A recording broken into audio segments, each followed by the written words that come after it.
Kitchen. This one will be done as commentary on the game.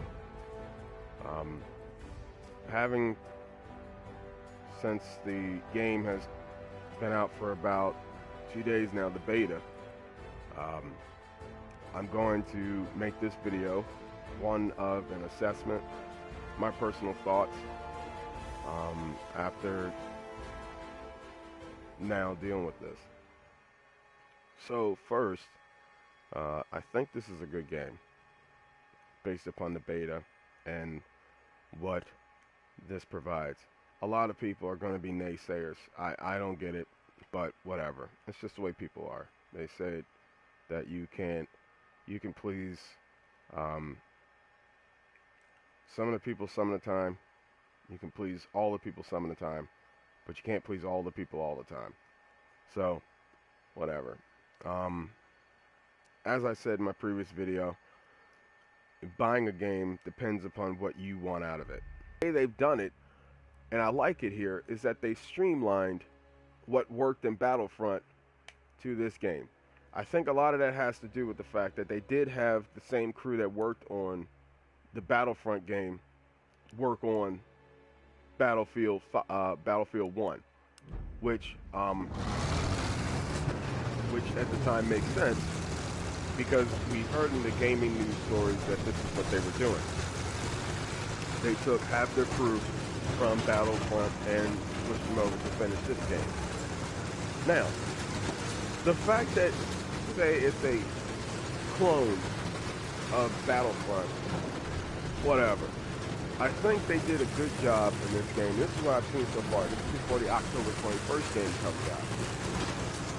I will say that they've done a good job with this Battlefield, taking what was done in Battlefront and perfecting it. Now, Rush mode is a lot like the mode in Battlefront. It draws a blank right now. There was a mode that came out with the attack to Battle of Jakku in Battlefront, where you move up a line against those holding the line, and each line of rebellion goes up. They have to retreat until they get back to their fortress and hold you off. That is done in this game in Rush. Now the only difference is, in Rush, they took a mode where you destroy options A and B, the same thing they did in the new DLC mode that they did in Vesper. So they took things that worked, and they applied it to a new game and perfected it. I have no problem with the mode that they did. I love Rush. Rush mode is nice. Conquest is always good. Conquest is always good in this game. I don't care if it's Battlefield 4. I don't care if it's, any Battlefield. It's good. I mean, honestly, I know a lot of people didn't like Hardline. I liked Hardline for what it did. I like games that take risks. I like games that are rare and games that, stand out there and do what they need to do for themselves. We have lost objective Charlie. So, what do I think about that, me personally, now that I mention all that? I like it. I like that this game feels streamlined, it feels organized, it feels smooth, and it feels to the point. That is something in which people are going to, dispute, people are going to be angry with, people are going to not enjoy. You can't please everyone. Whatever. I think this game, the game modes serve their purpose. And this beta is a good example of showing you what has changed in this game, what needs to be changed, and how successful it was. And the amount of time that they did it in, this game looks good. Now, the question is asked, is the game worth being purchased? From what I see, the game comes with an online mode. You have an online mode. You have a campaign mode. You have special customization of your weapons. I don't know if you have customization of your crew. Or anything. I'm sure they might add something if the fan base supports it. One thing about DICE that I like is that DICE listens to their fan base, and that is more evident. That is nothing that's wrong with that. It's more evident in more recently with Battlefront. where the fan base said we needed rolling. They supplied it rolling. They listened to their fans as opposed to just going on the path that they're going on and not changing what they're doing. that is right there a makeup for success. Listening to a fan base that knows firsthand what they want if they just suggest it, and not just listening to people who complain for complaining's sake. Because complaining doesn't solve anything. What are you doing to solve the problem?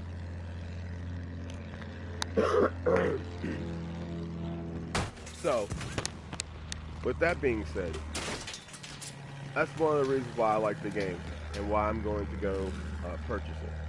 I just want to also say that this video is not meant to be a commercial for Battlefront or Battlefield or EA. These are companies that are heavily good with marketing their own products, and they don't need my help to do so. I'm just adding an assessment of what I feel playing this game and what I get out of it. So I play the game, I will buy the game, because I feel like they've added so much to this game that I feel complete even playing the beta.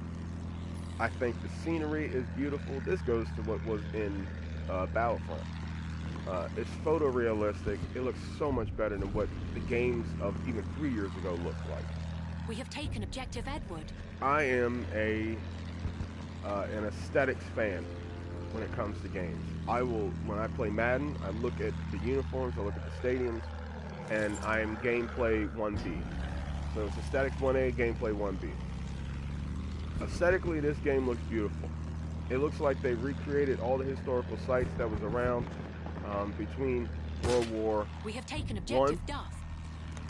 Recreated most of the weapons that were World War I, most of the authenticity. It looks like they worked hard on this game. I like the effort. That's the second reason why I would buy it. Third reason why I would buy it is I feel like they're going to have more. They're going to add more content. DICE is always good with their DLC. I don't know if they're doing a season pass thing like they did Battlefront. I'll most likely get a version that has everything in it, because I do videos and all that type of stuff. Same way how I did Battlefront. I don't pay for separate stuff anymore. I usually just go get it all. However,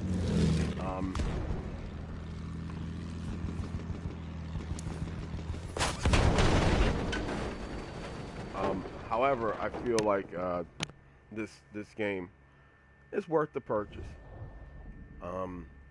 I don't think they're going to bare bone this game.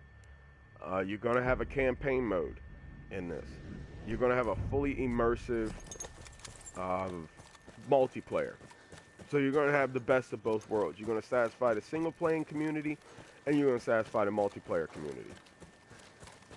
That's something that they failed with Battlefront. And come Battlefront 2, whenever it comes out, I think it comes out in 2017, come Battlefront 2, they're going to have a more solid game. Never underestimate the power of a fan base. Never underestimate the opinions of consumers. Consumers know what brand and what thing they like. They know what they go for. They know what they want. We have lost objective Charlie. That's going to change. And unfortunately, it had to take baptism by fire. They got rushed. They know what they had to do. I've made tons of videos where I'm talking about how the game was bare bone being released, and it leaves more to want. And some people, it's driven them away from Battlefront. But I think they walked into Battlefield 1 and said, well, let's look at what we messed up with in regards to Battlefront, which is a separate game and everything. But the same people from DICE worked on it. And so, well, let's look at what we messed up with that, and then let's go and fix it in regards to Battlefield 1. I don't want to jump to conclusions, but I think that by looking at Battlefield 1, you can try and get a little assessment of just what could come with Battlefront 2. You can probably see a campaign mode. You can probably see more immersed levels and games, bigger worlds, bigger things to come to. People don't have a problem with DLC. I just want to reiterate one thing. Like, DLC is not the problem. DLC has never been a problem. The problem with DLC in today's age is the fact that it's taking over what should be the full game. Now, if you have a game that is $59.99 or $79.99 or $89.99, you want a game that's fully packed. You know, you want a game that's going to provide things your way that will make it worth your dollar. Fans don't like feeling ripped off. So if you're going out spending $49.99 or $59.99 now, almost close to $100 for one game, you don't want something that is going to make you feel stiff and stymied. So you're going to have probably 4 different versions of this game that's going to come out. You're probably going to have a basic version. You're probably going to have a version with a season pass. You're probably going to have a version that's going to come out with special features and stuff like that, like in the list mode. Being that this will probably be the last game I get this year. We have lost objective. Being that this is going to be the last game that I might get this year, aside from perhaps NBA 2K17, I will say that you know, it's worth the purchase, but it's all about what you want out of the game. Don't listen to the naysayers. Don't even listen to the people who are overly positive. Just listen to yourself. You know, rent the game at first. Rent the game. Figure out what you like in the game before going out making a purchase and listening to somebody who is telling you to do something. I'm giving you my assessment because from what I've played in the past 2 days, I kind of like it. It's it feels competitive. I've been playing Battlefield since their World War II games. I've been playing them since the PlayStation 3, Xbox 360. I think one thing I like about it is that it brings something different to the table on the contrary of Call of Duty. You have a lot of people who play Call of Duty and, you know, want something new. So I would buy the game for those reasons. It's something new. It's something that hasn't been done before. Most people barely make World War I games. So we have lost objective buffer.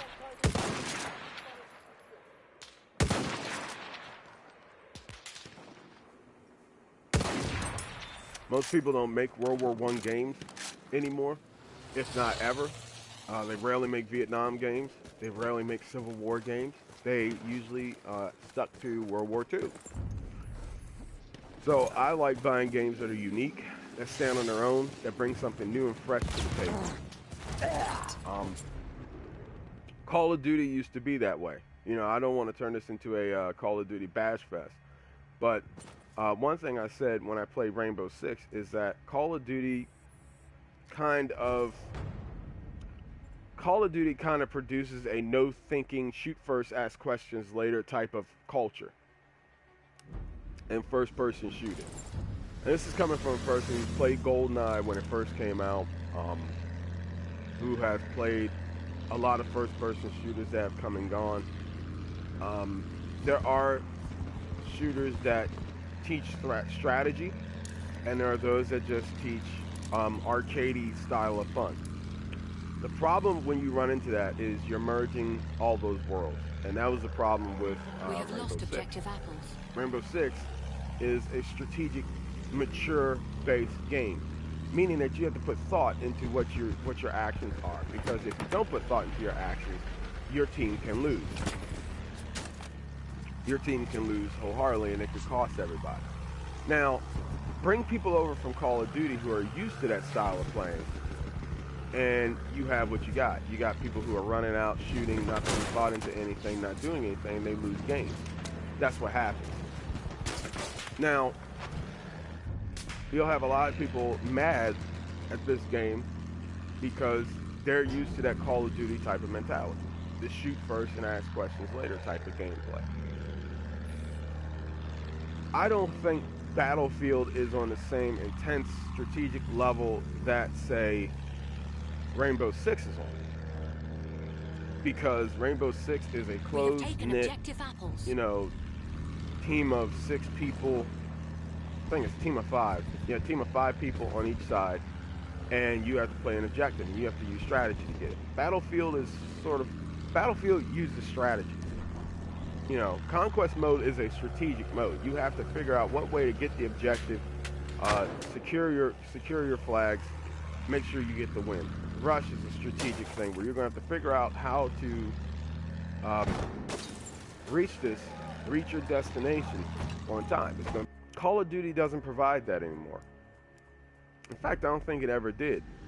I think the Modern Warfare series was a very immersive mode of games that came out, with Modern Warfare 2 probably being the Empire Strikes Back to that series, and was a great sequel. It was better than the first one, and then they should have stopped at Modern Warfare 2. The problem that you have with these games is that it's massively produced, and by it being mass produced every single year, they didn't do a bi-yearly release for Call of Duty. Need I remind you, when they came out with Modern Warfare, they came out with World at War. After that, it was Modern Warfare 2. Then after that, it was Black Ops, and then after that, it was Modern Warfare 3. Now, if you personally ask me, they should have stopped at Modern Warfare 3. I think it was starting to get weak. It was starting to get that. But they were taking something that was exclusive and should have just been left alone after that. Which is why people are getting tired of... we have lost objective. People are getting tired of playing Call of Duty because it's the same game every single year. It's the same game every single year, and it's adding nothing new to the genre. You know, I think Call of Duty made good World War II games. Call of Duty 3 was glitchy as I don't know what. But Call of Duty 2, when it came out, was a good World War II game on the 360. So, you know, that's where we're at. Gamers are getting sick and tired of playing space games. You know, they're getting tired of playing in space and stuff and running up against walls. They took something that really could have been built upon and revolutionized in games, and they just kept running with it to make money. So, we are losing objective Duff. All in all, competition is good. We have lost That's one thing I want to, you know, get out the way saying this. Competition is good. When you have multiple games that come out and multiple in the same genre, you have more of a fan base that is being introduced to different styles of gameplay. At the end of the day, it's all a game. You know, it's all a video game. It's not life. It's not death. It's not you know, it's not important. I mean, you know, it's important to play the game the way it needs to be played to win something. Because you know, I'm a competitive person. I love to be good at whatever I do. I will stand up there and study a game just to figure it out. But at the end of the day, it's just a game. These are people who work on these games. They have families. They try to put food on their table, clothes on their back, clothes on their kids' back. And the more games that you have that come out that support a genre, the better off you will be. We have one company that is a prime example of that. Madden, where you have one company that makes something, and in a way, they can do whatever they want because they're the only company. Who's there to compete with them? Who's there to keep them on their toes? Who's there to make them do something new and borrow from one another? I mean, look, it's human nature to where if you have no competition, you're not going to be at your optimal level. You're just not going to. You know, it builds complacency. It's like, well, why do I have to work hard when there's no competition there for me? I can easily just do what I got to do and do it. And with that mindset, you lose out on quality, you lose out on innovation, you lose out on people keeping them on the toes. Hey, look, say what you want about fast food, but a better example of this is in the fast food industry.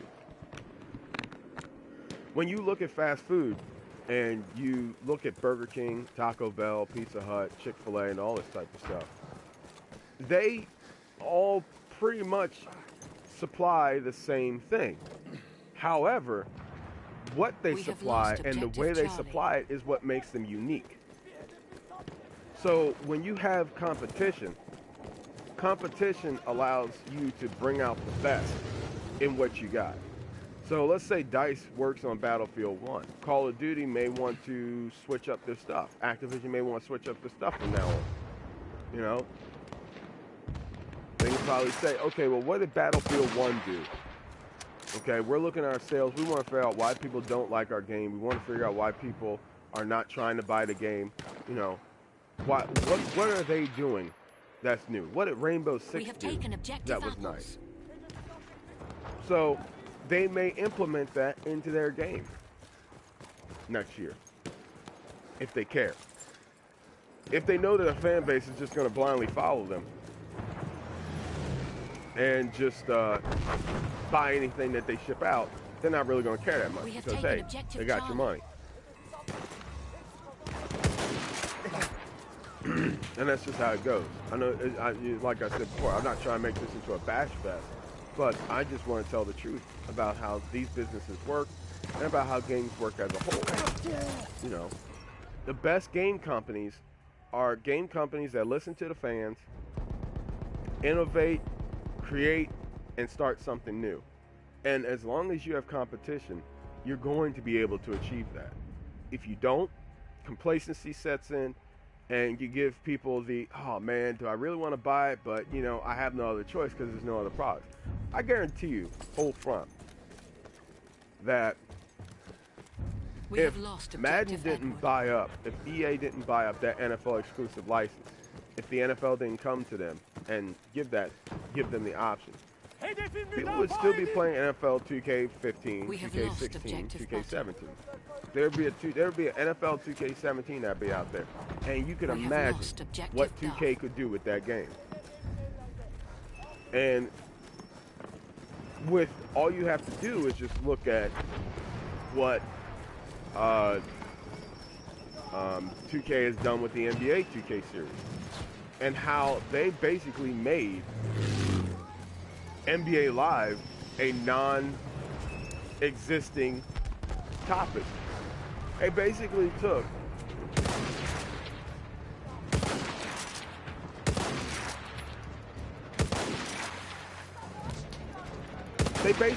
what was a popular game at one point and just made it non-existent.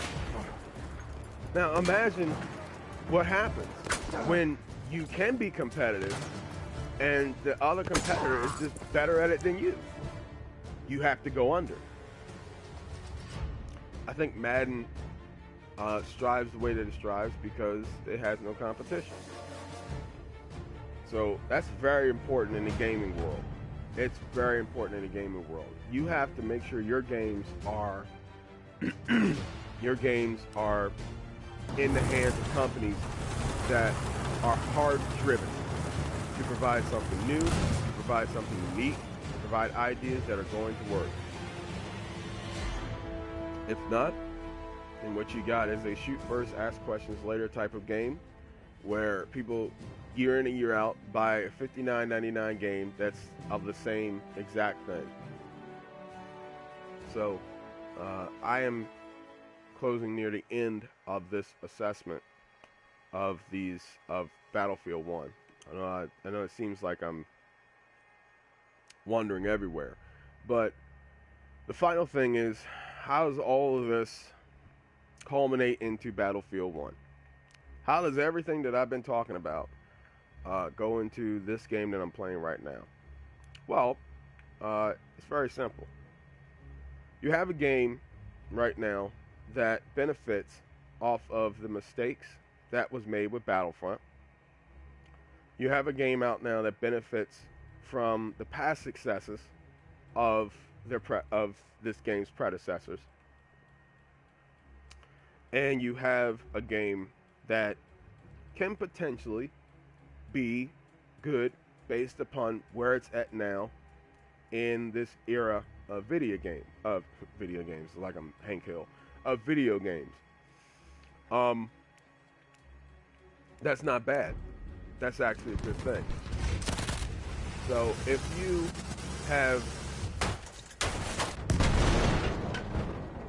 you have games like Battlefield 1 that provides a new and immersive thing, and it's done good, and it's done solid, and it keeps you playing and keeps you want to go back, their job is done.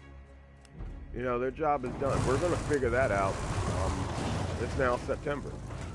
We got about 24 days till we figure that out with Battlefront. I think once we get the Death Star DLC for Battlefront, we're going to get the game that we should have gotten in November. New world, space battles, fully immersive. I guarantee you that when they look at Battlefront 2, they're going to remember that. And they're going to change the way that the game plan is done. That's what I feel they're going to do. I think that's the same thing with this game. Battlefield 1 is going to be a solid, immersive game come October. You're going to get a campaign mode. You're going to get something that's going to keep you busy, keep you immersed, keep you going. And I personally like what I've seen in the past 48 hours due to this beta. There's a few things that need to be switched, it needs to be nerfed, it needs to be worked on. But other than that, this is a pretty good build. This is a pretty good build of this game. I like it. And that's pretty much it. I enjoy this game. But my last statement, my last parting comment for this video, and for those who will watch it, whoever wants to aspire to be game developers. I'm not a game developer, but I do photography and I do all those types of things. So it's an art. Video games is an art. It's an expensive art. And I consider it an art because it takes a creative group of people to make something happen. All of this stuff that you see in this video was made by people who are artists. People who can draw, people who can sketch, people who can paint, people who can write, people who have imagination. All those things started from when they were children. And playing with toys and playing with things like that. Video games is an art. And it's a beautiful art when it's handled the right way. When it's not handled the right way, it doesn't become art anymore. It becomes a commodity. That's what it becomes. It becomes a commodity. It becomes a dollar sign. Like that. So, it's something that's very important to remember when playing games. That this stuff is an art. And if it's handled properly, you're going to have a beautiful artistic experience that's going to take you from one world and put you in the next.